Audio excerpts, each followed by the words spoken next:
Hello friends. आज हम बात करने वाले हैं जो है टाइम सीरीज एनालिसिस पे। टाइम सीरीज एनालिसिस क्या होता है, उसके component and various methods and model, mathematical model पे हम बात करेंगे। तो सबसे पहले समझते हैं टाइम सीरीज एनालिसिस। अब देख सकते हैं इसमें कि time series analysis statistical technique. तो सबसे पहला पॉइंट हमारा आया कि टाइम सीरीज एक स्टैटिकल टेक्निक है जो डील करता है, date deals with the time series data. जो टाइम सीरीज डेटा है उसको डील करता है। अब टाइम सीरीज हम आम भाषा में समझने की कोशिश करते हैं कि टाइम सीरीज डेटा मतलब क्या है। जब हम कहीं से डेटा कलेक्ट करते हैं, suppose that information with data मतलब इंफॉर्मेशन, सपोज दैट कि हम इंफॉर्मेशन कलेक्ट कर रहे हैं किसी कंपनी के सेल्स ग्रोथ का या सेल्स का कि वो पर ईयरली सेल्स कितना आता है। सपोज दैट एग्जाम्पल पे हम समझने की इसको कोशिश करते हैं। तो एक फोल्डर और बना लेते हैं हम यहाँ पे। चलिए हम समझने की कोशिश करते हैं यहाँ पे।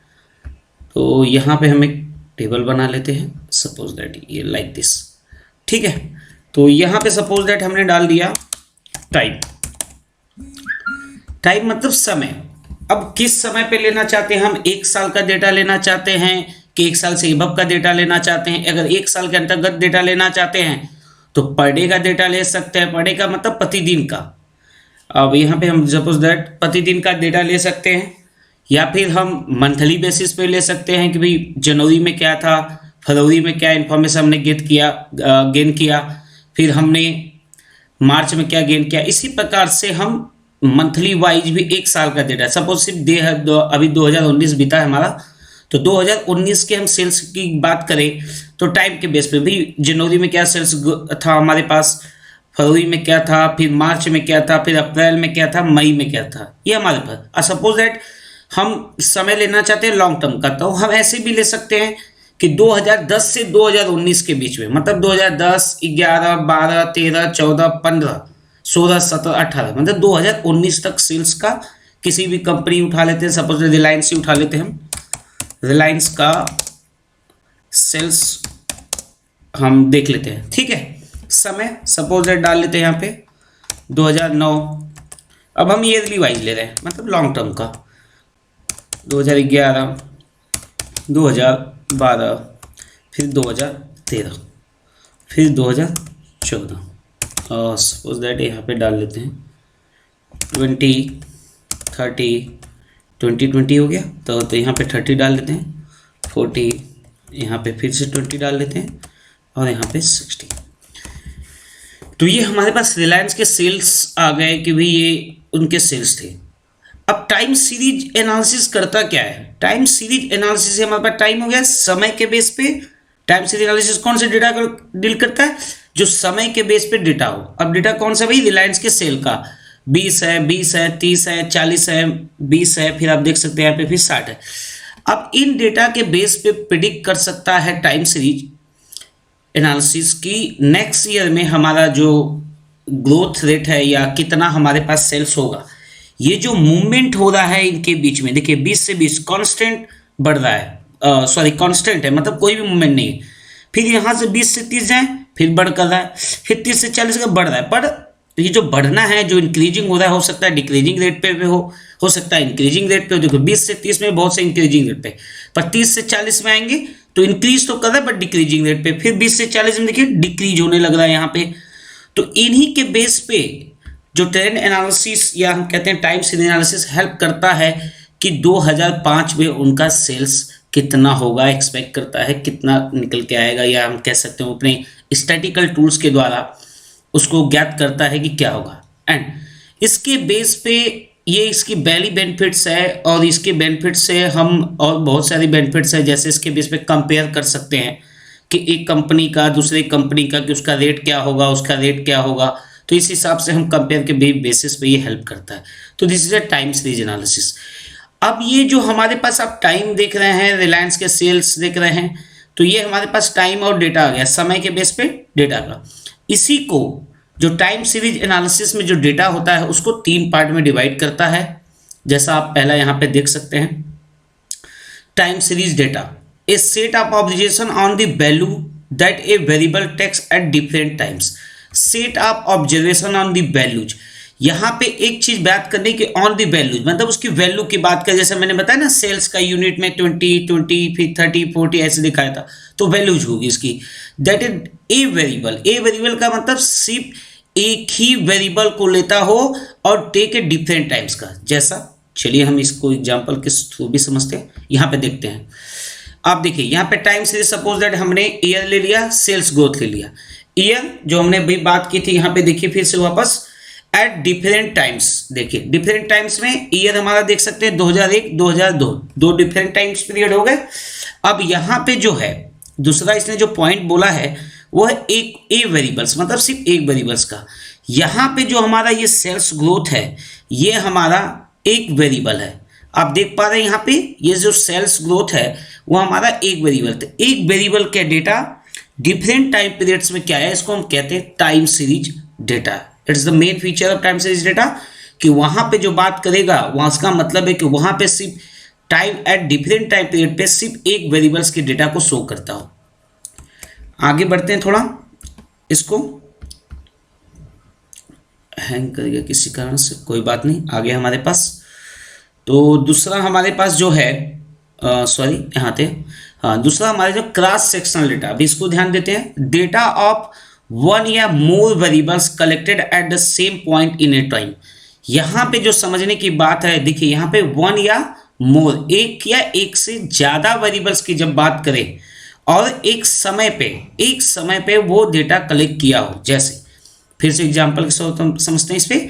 फॉर क्रॉस सेक्शनल डेटा, देखिए किसी कंपनी, मान लीजिए रिलायंस की बात करें तो रिलायंस ही ले लीजिए, तो रिलायंस का एक्सपेंडिचर है एक वेरिएबल्स हो गया और दूसरा प्रॉफिट दूसरा वेरिएबल्स हो गया। समय हम मान के चलते हैं 2004 का, तो 2004 में जो एक्सपेंसेस था उसका पहला 5 था, फिर 6 हुआ, फिर प्रॉफिट देखते 9 हुआ, फिर 8 हुआ। यहाँ पे कितने वेरिएबल्स हैं, 2 वेरिएबल्स हैं और कितने, एक ही समय की बात कर रहा है। हमने यहाँ पे 2 समय भी दिखा सका, 2004 2005 भी ले सकते हैं, पर ये जैसे ही लेंगे दूसरे डेटा में। हमने सिर्फ यहाँ पे जो बात करने वाले हैं सिर्फ एंड ओनली कि एक टाइम पीरियड पे उसका क्या कंडीशन था। ओके, तो यहाँ पे आप देख सकते हैं, मैंने फिर से इसको थोड़ा सा मर्ज कर दिया इसमें।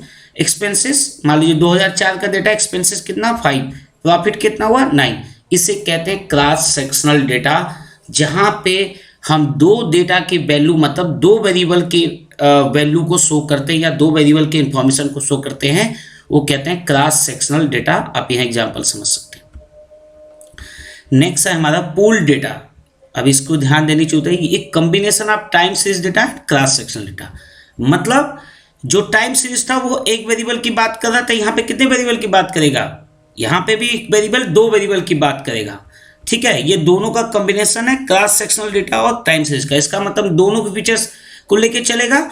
इसका मतलब पूल डेटा वो डेटा होता है जो time at different time period पे एक से ज़्यादा वेरिएबल्स के वैल्यू को शो करता हो, डिफरेंट टाइम पॉइंट में एक से ज़्यादा वेरिएबल्स के को शो करता हो, उसे कहते हैं पूल डेटा। एग्जाम्पल समझते हैं, यहाँ पे आप देख सकते हैं for pool data year 2001 2002, expenses आप देख सकते हैं 5 6, फिर प्रॉफिट 8 9। देखिए यहाँ पे ये जो हो गया हमारा 2 वेरिएबल्स हो गए, 2 वेरिएबल्स की वैल्यू हो गई ये नीचे, ये ईयर हो गया, मतलब डिफरेंट टाइम पीरियड, मतलब 2001 2002। इसे हम लोग कहते हैं पूल डेटा। और यही इसका एग्जाम्पल है, जैसे सपोज रिलायंस को ले सकते हैं। पहले ईयर में जो ईयर था 2001 में, उसका एक वेरिएबल एक्सपेंसेस, दूसरा वेरिएबल प्रॉफिट क्या था उसकी डेटा शो करें। फिर दूसरे टाइम में जो हमारा 2002 है उसमें एक्सपेंसेस 6 और प्रॉफिट 9, 2 वेरिएबल की बात कर रहे हैं and different time period, that's called the pool data. ठीक है, अब हम बढ़ते हैं नेक्स्ट पॉइंट की तरफ, component of time series. Time series हमने अभी बात की थी, ये मूवमेंट को दिखाता है कि जो हमारा सेल्स बढ़ रहा है कि घट रहा है। ये जो घटना बढ़ना, ये जो फ्लैक्चुएशन हो रहा है वो 2 प्रकार से डिवाइड होता है। इसी को हम 2 प्रकार में से मेजर करते हैं, उसी को कंपोनेंट ऑफ टाइम सीरीज कहते हैं, जिसमें 2 प्रकार, पहला है लॉन्ग टर्म फ्लैक्चुएशन और दूसरा है शॉर्ट टर्म फ्लैक्चुएशन। आप यहाँ पे देख सकते हैं लॉन्ग टर्म फ्लैक्चुएशन और सेकेंड हमारा है short term fluctuation. Long term fluctuation जो होता है वो भी 2 प्रकार से डिवाइड होता है, ट्रेंड सेकुलर ट्रेंड, दूसरा होता है cyclical trend and short term में सीजनल फ्लक्चुएशन एंड इरेगुलर या रैंडम फ्लक्चुएशन। आपको यहाँ पे ये बता दूं, इरेगुलर रैंडम फ्लक्चुएशन भी इंक्लूड हो सकता है लॉन्ग टर्म फ्लक्चुएशन में। कैसे, इसकी हम अभी आगे वीडियो में बात करेंगे, और ये क्या क्या होता है इसके बारे में हम बात करते हैं। Let's move. यहाँ पहला दिया है सेकुलर ट्रेंड का। देखिए, सेकुलर ट्रेंड का मतलब होता है लॉन्ग टर्म फ्लक्चुएशन का मतलब पहले हम समझ लेते हैं। यहाँ पे आते हैं लॉन्ग टर्म फ्लक्चुएशन का मतलब जब किसी डेटा जो हम सेल्स ले रहे थे 2001, 2002, 2003, एक लंबे समय का रिजल्ट है वो 2002 से 2010 तक क्या हो गया, एक लंबा समय हो, टाइम पीरियड हो गया, इसे हम लोग कहते हैं लॉन्ग टर्म फ्लक्चुएशन। एक लंबे 4 साल बाद क्या उसके सेल्स में चेंजेस आया, 5 साल बाद क्या, ये क्या कर 1 साल से ज़्यादा का जो मूवमेंट है हम उसको मेजर कर रहे हैं, ये कहलाता है लॉन्ग टर्म फ्लक्चुएशन। दूसरा है short term fluctuation. Short term fluctuation का मतलब होता है कि जब हम एक कैलेंडर ईयर पे उस फ्लक्चुएशन को मेजर कर रहे हैं, मतलब सिर्फ 2019 की बात करें और 2019 में जन से लेके आपके ऑब्जेक्टिव के बेस पे कि जन से दिसंबर देखे या जन से फेब में तक देखे, ये 2 महीने की हो गया, एक लंबा समय नहीं है। लंबा समय का मतलब 1 साल से ज्यादा का फ्लक्चुएशन दिख रहा है, और शॉर्ट टर्म फ्लक्चुएशन का मतलब 1 साल से अंदर, मतलब कैलेंडर ईयर के अंतर्गत ही उस चीज को फ्लक्चुएशन मतलब मूवमेंट को देख रहे हैं, उसके चेंजेस को देख रहे हैं, इसे कहते हैं शॉर्ट टर्म फ्लक्चुएशन। ठीक है, अब इसको हम समझते हैं। पहला जो लॉन्ग टर्म फ्लक्चुएशन है वो ट्रेंड, सेकुलर ट्रेंड है। पहला है ट्रेंड या उसके सेकुलर ट्रेंड भी कहते हैं, और दूसरा साइक्लिकल, फिर सीजनल, और शॉर्ट टर्म में सीजनल एंड इरेगुलर। अब हम बात करेंगे एक एक पे इनके पे कि कैसे होता है। चलिए मूव करते हैं। Statically speaking this trend can be identified over time. जैसे मैंने बताया एक समय, ओवर टाइम मतलब एक लंबे समय अंतराल पे। This create the opportunity to develop accurate forecast and behaviour prediction.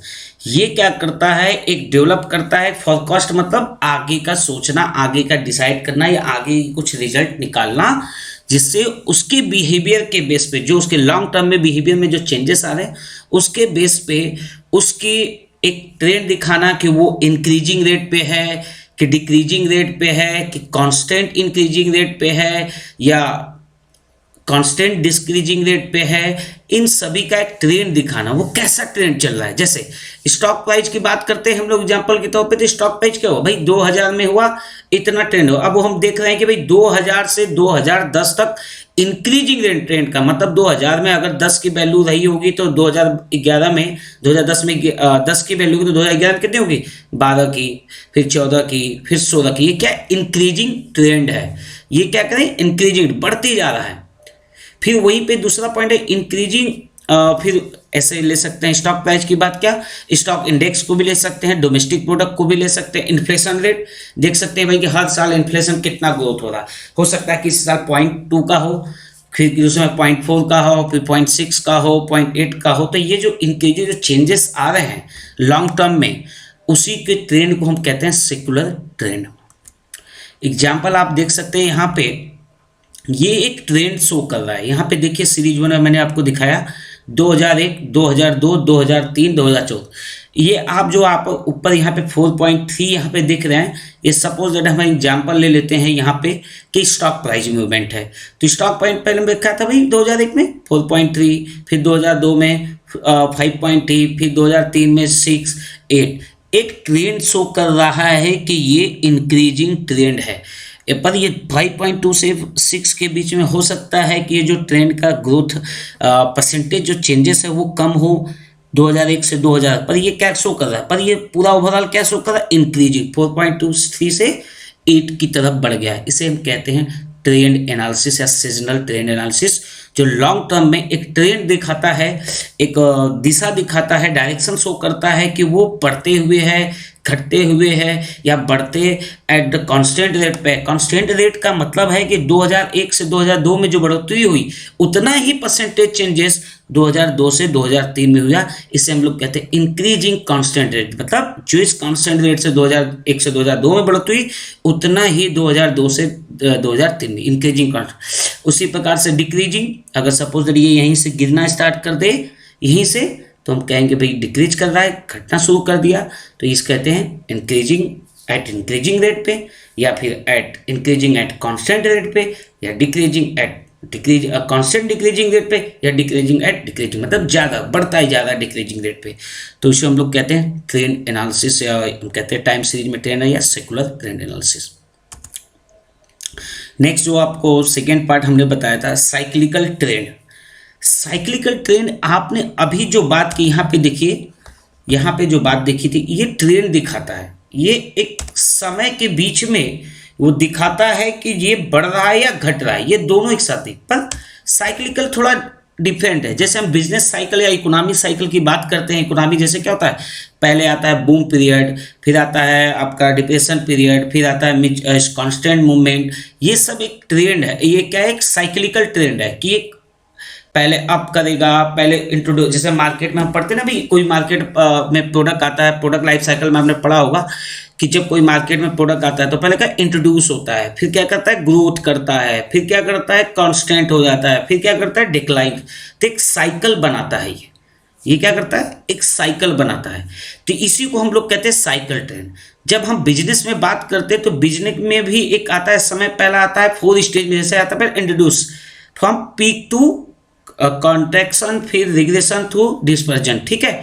ये क्या होता है, अब फिर एक्सपेंशन टू रिकवरी ग्रोथ। पहले क्या है, बिजनेस की हम बात करते हैं तो पहले क्या करता है भाई, उठता है, फिर क्या करता है नीचे आता है, डिक्रीजिंग होता है, फिर कांस्टेंट हो जाता है, कांस्टेंट होने के बाद फिर बढ़ना स्टार्ट करता है, कांस्टेंट में डिक्रीजिंग होने लगता है, डिक्रीजिंग होने के बाद फिर वो क्या करता है, अपने आप को मूव कराता है, आगे की तरफ बढ़ता है, ठीक है, डिस्पर्जन। तो ये से हम लोग कहते हैं साइक्लिकल ट्रेंड। एक सौ एग्जाम्पल, ये भी 2 से 10 साल, जैसे हम बिजनेस की इकोनॉमिक ग्रोथ की बात करें, कैसे मूव करता है भाई, पहले ऊपर रहेगा, फिर नीचे गिर जाता है, फिर कांस्टेंट होकर फिर ऊपर के, अपने का एक साइकिल बनाता है कि up down up down up down, ऐसे मूव करता है, ठीक है। इसे हम लोग कहते हैं साइक्लिकल ट्रेंड। एग्जाम्पल के साथ समझते हैं इसको।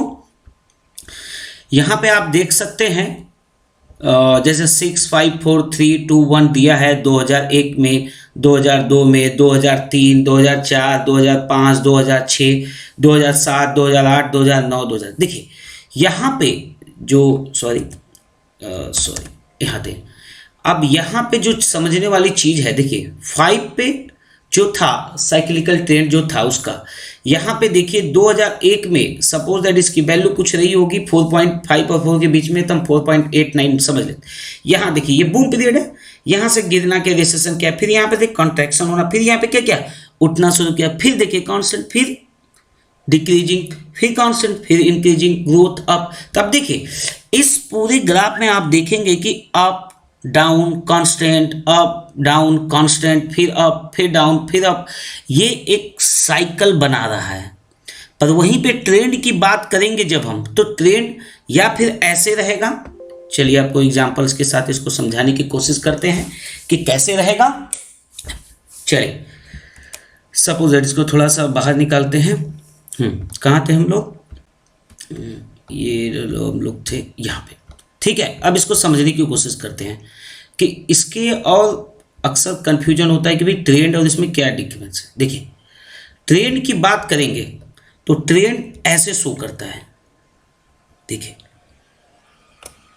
ये क्या कर रहा है, ये एक ट्रेंड दिखा रहा है, बढ़ रहा है, यहाँ से यहाँ था, फिर यहाँ से मूव करते हुए यहाँ तक गए, ये ट्रेंड है, ये क्या है, ट्रेंड है। पर वहीं पे जब हम ये जो मूवमेंट है अप एंड डाउन नेचर का आ जाए, जैसे जैसे आप यहाँ पे देख रहे हैं, जैसा आप यहाँ पे देख रहे हैं, ये अप फिर डाउन, फिर अप कांस्टेंट, फिर अप, फिर कांस्टेंट, फिर डिप्रेशन, फिर ये हम लोग कहते हैं कि अप डाउन का जो सीमा है, मान लीजिए ये डेटा हमारा उतना परफेक्ट तो नहीं है, पर एक कोशिश है कि इसको समझने की, यहीं से डाउन होता है, एक साइकिल ऐसे ऐसे ऐसे बनाता है, तो उसे हम लोग कहते हैं साइक्लिकल मूवमेंट। जैसे इकोनॉमी में जो मूवमेंट होता है ना, कभी भाई बहुत बढ़ने लगता है, बूम पीरियड होता है, फिर रिसेशन आता है, फिर कांस्टेंट रिसेशन चलता है, फिर उसको सुधारने के लिए होता है, तो फिर बूम पीरियड आता है, रिकवरी करने लगता है इकोनॉमी, फिर अपने चरम सीमा पे जाता है, फिर गिरना शुरू करता है। इसी को हम लोग कहते हैं साइक्लिकल, इसी को हम लोग कहते हैं साइक्लिकल फ्लैक्चुएशन, ठीक है। नेक्स्ट पॉइंट आते हैं शॉर्ट टर्म फ्लैक्चुएशन। हमने बात की थी अभी लॉन्ग टर्म फ्लक्चुएशन की, दूसरा बात की हमने शॉर्ट टाइम फ्लक्चुएशन। वहाँ पे भी हमने बताया शॉर्ट टर्म फ्लक्चुएशन जब हम किसी भी चीज़ में, किसी भी वेरिएबल्स के वैल्यू में एक मूवमेंट कैलेंडर ईयर के अनुसार देखते हैं, उसे हम लोग कहते हैं शॉर्ट टर्म फ्लक्चुएशन। उसमें भी जो पार्ट्स है, पहला है वो सीजनल वेरिएशन। सीजनल वेरिएशन का मतलब होता है एक सीजन के बेसिस पे जो उसके किसी एक वेरिएबल में जो चेंजेस आते हैं उसको हम लोग कहते हैं सीजनल वेरिएशन। जैसे सपोज दैट एग्जांपल ले लेते हैं कि वीकली चेंजेस आ जाना, जैसे किसी में दशहरा त्यौहार या दूसरा कुछ ऐसा पड़ जाता है, या फैशन में चेंजेस आ जाता है, जैसे जाड़े का ठंड का समय हो और ठंड के समय जो फैशन में चेंजेस आता है तो एकाएक उस प्रोडक्ट का डिमांड, जैसे स्वेटर है, जैकेट है, उसका डिमांड बढ़ जाता है। ये कौन सा वेरिएशन कहलाता है?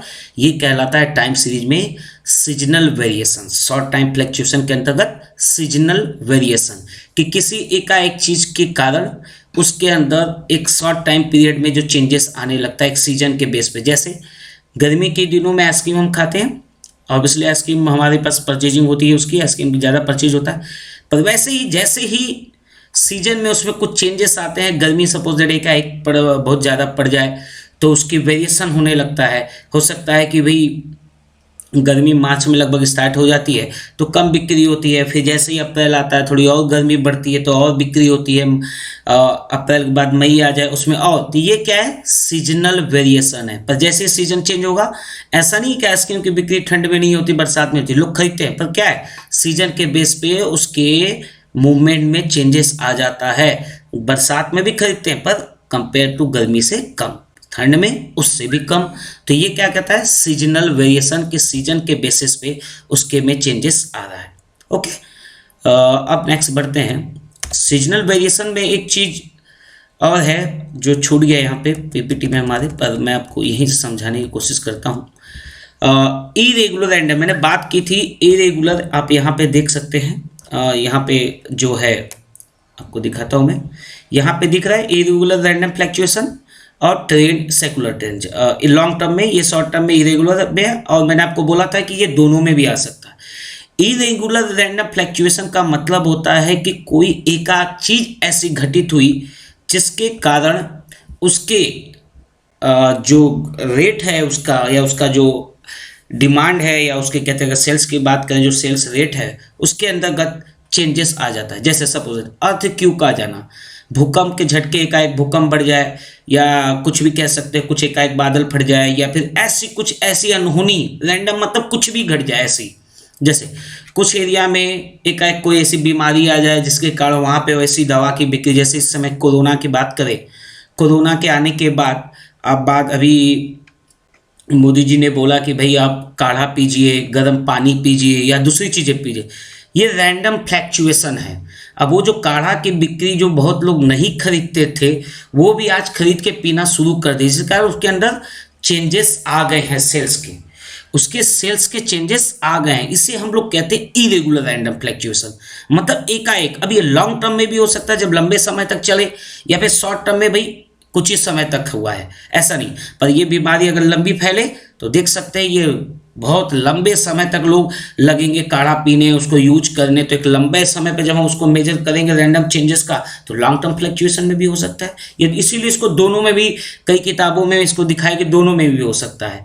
और लॉन्ग टर्म रैंडम इरेगुलर का मतलब लंबे समय तक चल रहा है वो रैंडम आया, तो ये कहते हैं रैंडम या इरेगुलर फ्लक्चुएशन।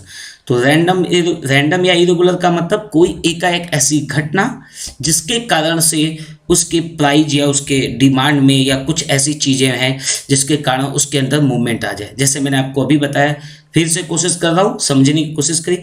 कोरोना के आने के कारण, कोरोना जब से आया है आप देख सकते हैं पूरी भारत या पूरा वर्ल्ड ही लॉकडाउन की स्थिति में पहुंच चुका है। इन दिस केसेस में वो प्रोडक्ट जो कोरोना से लड़ने में हमें हेल्प कर रहे हैं उसका डिमांड बहुत तेजी से बढ़ गया है। जैसे मास्क लगाना, पहले हम ये नहीं कहेंगे कि मास्क नहीं लगाते थे लोग, बहुत से इंडिया में ऐसे एरिया है जहाँ पे मास्क लगाते हैं। जैसे दिल्ली की बात करें, प्रदूषण इतना ज़्यादा हो गया तो मास्क पहनते थे, पर पूरे भारत नहीं पहनता था। पर आज जो कोरोना वायरस के कारण जो हालत बनी हुई है, जिसके कारण एकाएक ही उस मास्क की डिमांड इतने हाई लेवल पे चला गया है कि उसकी मूवमेंट ही अलग चेंज होगी, उसका जो सेल्स रेट ग्रोथ है या सेल्स रेट है या सेल्स यूनिट है, उसका एकाएक मूवमेंट या चेंजेस देखने को मिल रहा है। इसी को हम लोग कहते हैं इरेगुलर या रैंडम फ्लैक्चुएशन। तो थैंक यू, आज हम इसी पे बात किए हैं। अब हम नेक्स्ट वीडियो में बात जो करेंगे वो बात करेंगे इसके कंपोनेंट की, इसके मैथमेटिकल फार्मूले की और इसके मेथड की जिसके थ्रू हम टाइम सीरीज को कैलकुलेट करते हैं। तो आज की वीडियो यहीं पे समाप्त होती है। Thank you so much to all of you.